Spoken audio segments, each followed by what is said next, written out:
What a. And g'day viewers, I'm Michael. And I'm Janet, and welcome to this week's episode where we will be talking about stop thinking with your mouth.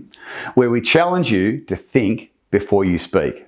We explore the power of conscious communication and the impact that it has on our relationships, work, and personal growth. So, if you want to learn more about this and how to communicate mindfully, listen up.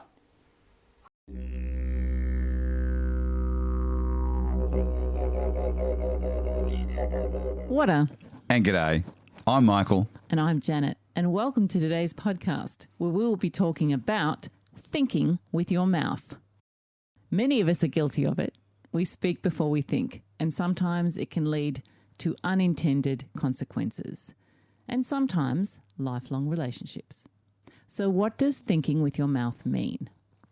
Well, thinking with your mouth means exactly what it is. It means saying things without taking the time to fully consider the implications of what you're saying. It often happens when we're caught up in the moment, emotionally charged, or simply just not thinking clearly. And a great example of this is that I recall a client who I've worked with recently who had a tendency to second guess himself and make rash generalisations when interacting with his boss, which is really a common problem that can have serious consequences. So let's call him Bill. Bill was known for being a really talented individual and a great team player, but he also often thought with his mouth, particularly when he was under the pump. One day, Bill was working on a critical project that was behind schedule, and his boss called him in for a meeting to discuss the progress. Bill was feeling really anxious and overwhelmed by the workload, and he found himself struggling to articulate his thoughts coherently. He started making vague statements and rash generalisations that didn't provide any meaningful information to his boss. So consequently, his boss was not very impressed with Bill's communication skills and asked him to be more specific about the issues he was facing. So after I worked with Bill in his coaching session, he realised that he had to take a step back and think before he spoke. So I asked him to take a deep breath and try to calm himself down. And then we discussed a better way to approach things. From then on, he then started to break down the project into smaller, more manageable tasks and provided his boss with a detailed plan of action. And Bill's boss was so impressed with his new approach, and they were just able to work together to get the project back on track. So from that day forward, Bill made a conscious effort to think before he spoke, and he worked on improving his communication skills. One of our other favourite examples of thinking with your mouth is from an interview with Carrie Fisher a few years back from when the film Star Wars The Force Awakens. Oh my God, that's such a funny interview. She was being interviewed on Good Morning America for the launch, and she's known for her quick wit and an amazingly sharp tongue. She has one of her famous quotes from this interview was when she was asked, was the movie everything she'd hoped for? She answered, "It's really good because I always think with my mouth, I don't lie." This statement was her way of acknowledging her tendency to speak her mind without always fully thinking through the consequences of her words. While Carrie's quote is really funny, it also highlights a common problem that many of us face, which is the tendency to speak before thinking. When we think with our mouths, we run the risk of saying things we perhaps don't really mean or that could be hurtful or offensive to others. It's easy to get carried away in the heat of a moment and say something that you will later regret. This leads to misunderstandings, damaged relationships, and, possibly a damaged reputation. In the workplace, this can happen. Another danger of thinking with your mouth is that you may say things that are simply not true or that you don't have enough information to back up. And this leads to misunderstandings and sometimes conflict. Thinking with your mouth can also make you appear pretty unprofessional in the workplace and underprepared. If you're in a professional setting and you're constantly speaking without thinking, you may come across as impulsive and unreliable. And as Janet said, this can damage your reputation and make it difficult for others to trust you. And sometimes, as I was recently discussing with a good mate of mine, Joey, hey there, Joey, just a call out to you. You're doing it and you think to yourself, stop doing this, stop thinking with your mouth. And yet you continue to keep thinking with your mouth and digging that hole deeper and deeper and deeper. So how can we avoid or stop in its tracks thinking with our mouths when we need to? Well, firstly, take a deep breath and give yourself a moment to think before you speak. It's okay to take a pause in a conversation to collect your thoughts. And if that conversation has hit a nerve, a raw nerve, and you're starting to feel anger build, move away from the situation and take some more breaths, or excuse yourself from the conversation or from the meeting and head to a quiet spot. Now, this works a treat, this little exercise. Just concentrate on your breathing, inhaling through your nose deeply for 4, then exhaling through your mouth.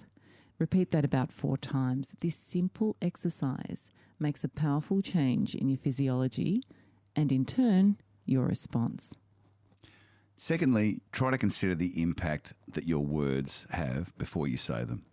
Think about how they might be perceived by the person or the people that you're speaking to. You can also ask questions and seek clarification before making assumptions or jumping to conclusions. And practice active listening. We're talking about active listening, not just hearing. We're talking about listening. As Janet says, don't listen with your foot on the starting block ready to take off with your reaction. Hey, we've all done it. Haven't we? We've all done that. We're actually thinking about our response. At them, but all you're thinking about is, I can't wait to jump in and blah. Yep, 100%. Doesn't work, folks. No, that's not active listening. No. So when we actively listen to others, we gain a deeper understanding of their perspective and respond in a way that's way more empathetic and respectful. Another strategy is to practice mindfulness and self-awareness. By paying attention to our thoughts and feelings, we can become more aware of our tendencies to speak impulsively or to think with our mouth. Taking steps to pause and reflect will always bring about a better response. This will help us avoid saying things that we might regret later and ensure that our words are thoughtful and intentional. And by the way, we all have thought with our mouth, and we will continue to at times. But this episode's just sort of bringing to mind to try and allay it when it happens. It's a natural human thing, but gosh, it leads a bit of carnage in there. It can. But on the other hand, there are times when it can be beneficial to think with your mouth. Would you say so? I definitely agree with that pass. Especially when you experience deep emotions towards someone.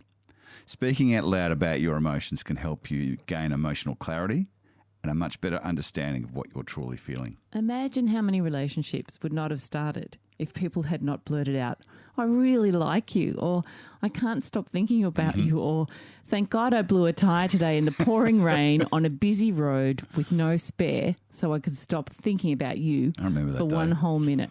We would not be sitting here, Pass, if you hadn't thought with your mouth and blurted out everything in the car to me when I was leaving that day. So I say, thank you for that mouth thinking, and thanks for 37 years and counting. And right back at you, Jenny. And yes, I recall that day in the car vividly when you said to me something along the lines of, whatever happens, I know that I'll have a friend, you as a lifelong friend, right? And I thought with my mouth, and I just said, Frenchmen's. I got loads of friends. I'm crazy about you, and I need to know where I stand. The rest, as they say, is history. Yes, thinking with your mouth in matters of emotion can be risky, but with great risk comes great reward. When you articulate your emotions verbally, you engage different parts of your brain and activate cognitive processes that might not be as active when you simply think silently. Also, deep emotions can sometimes feel overwhelming when they're remaining unexpressed or confined. By verbalising your feelings, it provides an outlet for emotional processing. So it allows you to externalise your emotions and give them a tangible form, making them easier to understand and manage. And when you speak about your emotions, you give yourself permission to acknowledge and accept them, which can contribute to emotional well-being and resilience. Talking about your emotions can also invite emotional support from others. By sharing your deep emotions and feelings, you provide an opportunity for others to offer comfort, reassurance, and empathy. When you express your vulnerability, you give others the chance to show their care and support, which can be immensely comforting during times of emotional intensity or distress. Ultimately, it's important to remember that our words have enormous power, and we've talked about this many times before, the power to wound or the power to heal, and we should use them wisely. By taking the time to think before we speak, we can ensure that our words are meaningful and impactful, and that we're communicating in a way that's respectful and effective. Until next time, love and blessings. See ya.